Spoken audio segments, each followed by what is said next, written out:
ಸ್ನೇಹಿತರೆ, ರಾಜ್ಯ ಕಾಂಗ್ರೆಸ್ನಲ್ಲಿ ನಾಯಕತ್ವ ಬದಲಾವಣೆಯ ಗೊಂದಲ ದೊಡ್ಡ ಮಟ್ಟಕ್ಕೆ ತಾರಕಕ್ಕೇರಿದೆ.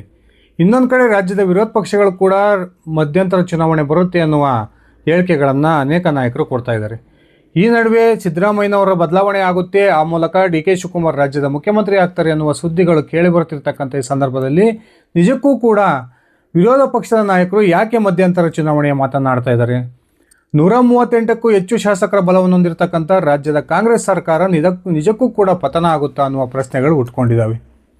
ಈಗ ಕಾಂಗ್ರೆಸ್ ಮೂಲಗಳಿಂದ ಬರ್ತಿರ್ತಕ್ಕಂಥ ಒಂದು ಮಾಹಿತಿಯ ಪ್ರಕಾರ ಬಹುತೇಕ ಸಿದ್ದರಾಮಯ್ಯನವರು ನವೆಂಬರ್ 20ರ ನಂತರ ತಮ್ಮ ಮುಖ್ಯಮಂತ್ರಿ ಸ್ಥಾನಕ್ಕೆ ರಾಜೀನಾಮೆಯನ್ನು ಕೊಟ್ಟು ಡಿ.ಕೆ. ಶಿವಕುಮಾರ್ ರಾಜ್ಯದ ಮುಖ್ಯಮಂತ್ರಿ ಆಗ್ತಾರೆ ಅನ್ನುವ ಮಾತುಗಳು ಕೇಳಿ ಬರ್ತಾ ಇದ್ದಾವೆ. ಆದರೆ ಡಿ.ಕೆ. ಶಿವಕುಮಾರ್ ಮುಖ್ಯಮಂತ್ರಿ ಆದರೆ ಎಷ್ಟು ದಿನಗಳ ಕಾಲ ಅವರು ಮುಖ್ಯಮಂತ್ರಿಯಾಗಿ ಮುಂದುವರಿತಾರೆ?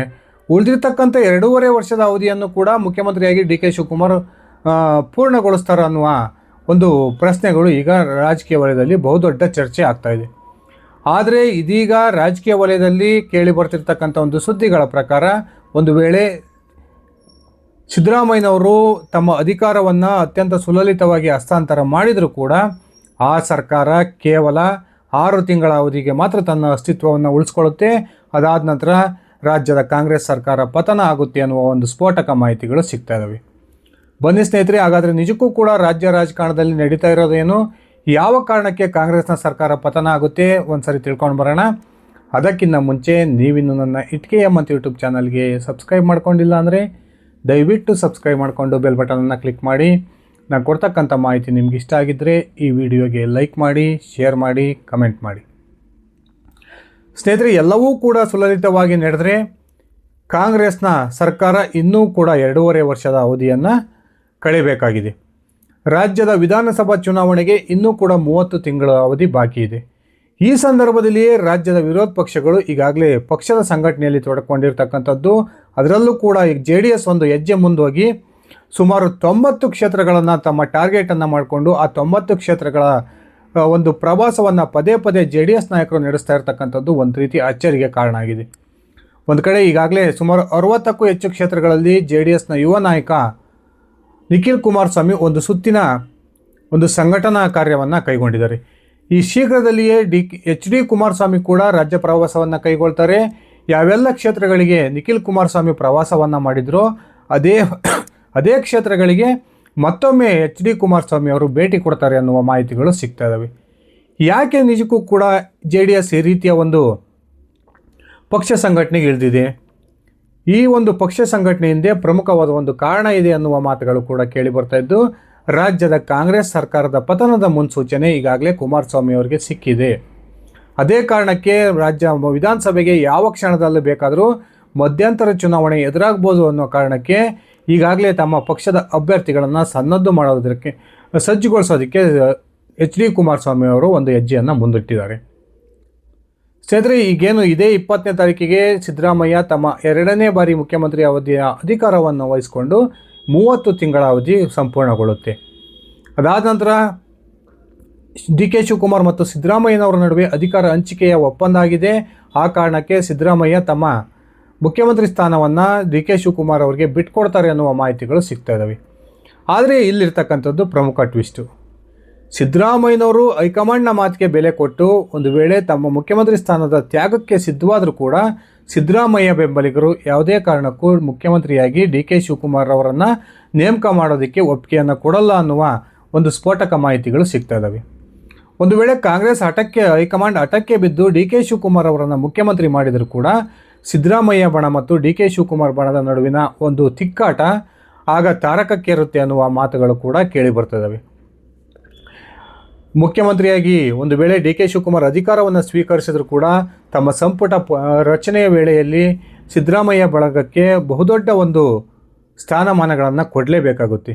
ಅದಷ್ಟೇ ಅಲ್ಲದೆ ಈಗಾಗಲೇ ಸಿದ್ದರಾಮಯ್ಯ ಬಣ ರಾಜ್ಯಕ್ಕೆ 4-5 ಉಪಮುಖ್ಯಮಂತ್ರಿಗಳನ್ನು ನೇಮಕ ಮಾಡಬೇಕು ಅನ್ನುವ ಪ್ಲಾನನ್ನು ಕೂಡ ಇಟ್ಕೊಂಡಿದೆ.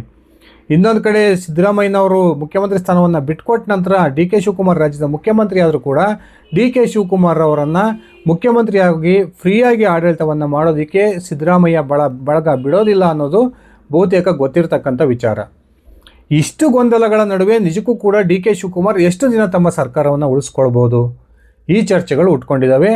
ಬಹುತೇಕ ಈಗ ರಾಜಕೀಯ ವಲಯದಲ್ಲಿ ಚರ್ಚೆ ಆಗ್ತಿರ್ತಕ್ಕಂಥ ಒಂದು ವಿಚಾರದ ಪ್ರಕಾರ ಡಿ ಕೆ ಶಿವಕುಮಾರ್ ರಾಜ್ಯದ ಮುಖ್ಯಮಂತ್ರಿ ಆದರೂ ಸಹ ಹೆಚ್ಚು ಕಡಿಮೆ ಏಪ್ರಿಲ್ ಅಥವಾ ಮೇ ವೇಳೆಗೆ ರಾಜ್ಯದ ಕಾಂಗ್ರೆಸ್ ಸರ್ಕಾರ ಪತನ ಆಗ್ಬೋದು ಅನ್ನುವ ಮಾತುಗಳು ಕೇಳಿ ಬರ್ತದವೆ. ಇದಕ್ಕೆ ಪ್ರಮುಖ ಕಾರಣ ಯಾವುದೇ ಒಂದು ಆಪರೇಷನ್ ಕಮಲ ಅಲ್ಲ, ಬೇರೆ ಏನೂ ಅಲ್ಲ.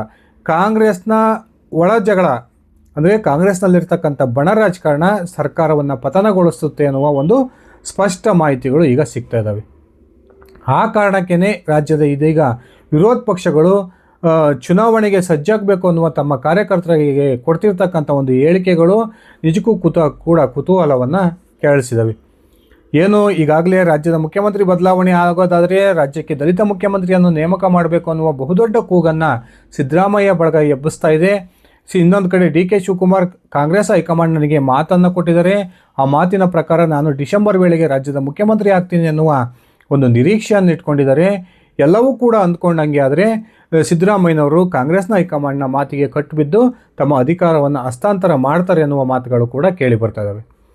ಆದರೆ ನಿಜಕ್ಕೂ ಕೂಡ ಸಿದ್ದರಾಮಯ್ಯನವರು ಅಧಿಕಾರವನ್ನು ಬಿಟ್ಕೊಟ್ಟ ನಂತರ ಡಿ ಕೆ ಶಿವಕುಮಾರ್ ರಾಜ್ಯದ ಮುಖ್ಯಮಂತ್ರಿ ಆಗೋದು ಅಷ್ಟು ಸುಲಭ ಇದೆಯಾ?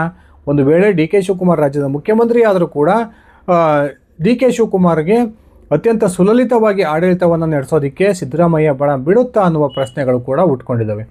ಇದೇ ಕಾರಣಕ್ಕೆ ಕಾಂಗ್ರೆಸ್ನ JDSನ ಹಾಗೂ BJPಯ ನಾಯಕರು ಪದೇ ಪದೇ ರಾಜ್ಯ ವಿಧಾನಸಭೆಗೆ ಮಧ್ಯಂತರ ಚುನಾವಣೆ ಬರುತ್ತೆ ಅನ್ನುವ ಹೇಳಿಕೆಗಳನ್ನು ಬಹಿರಂಗವಾಗಿಯೇ ಕೊಡ್ತಾ ಇದ್ದಾರೆ.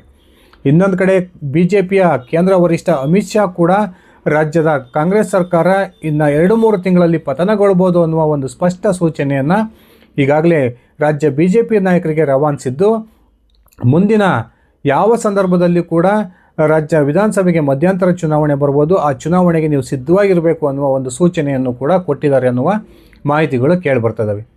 ಇದೇ ಸಂದರ್ಭದಲ್ಲಿ ನವೆಂಬರ್ 20ನೇ ತಾರೀಕು, ಇದೇ ತಿಂಗಳ 20ನೇ ತಾರೀಕು ರಾಹುಲ್ ಗಾಂಧಿ ರಾಜ್ಯ ಪ್ರವಾಸವನ್ನು ಕೈಗೊಳ್ತಾರೆ. ಆ ರಾಜ್ಯ ಪ್ರವಾಸದ ನಂತರ ಇಡೀ ರಾಜಕೀಯ ಚಿತ್ರಣ ಬದಲಾಗುತ್ತೆ ಅನ್ನುವ ನಿರೀಕ್ಷೆ ಕೂಡ ಇದೆ. ಈ ಒಂದು ಸಂದರ್ಭದಲ್ಲಿ ನಿಜಕ್ಕೂ ಕೂಡ ಕಾಂಗ್ರೆಸ್ನಲ್ಲಿರ್ತಕ್ಕಂಥ 138ಕ್ಕೂ ಹೆಚ್ಚು ಶಾಸಕರು ತಮ್ಮ ಒಗ್ಗಟ್ಟನ್ನು ಕಾಪಾಡ್ಕೊಳ್ತಾರಾ ಅಥವಾ ಕಾಂಗ್ರೆಸ್ನ ಭಿನ್ನಮತ ತಾರಕಕ್ಕೇರೋದ್ರ ಮೂಲಕ ಸರ್ಕಾರದ ಒಂದು ಪತನ ಆಗುತ್ತಾ ಅನ್ನುವ ಒಂದು ಅಚ್ಚರಿಯ ಪ್ರಶ್ನೆಗಳು ಕೂಡ ಹುಟ್ಕೊಂಡಿದ್ದಾವೆ.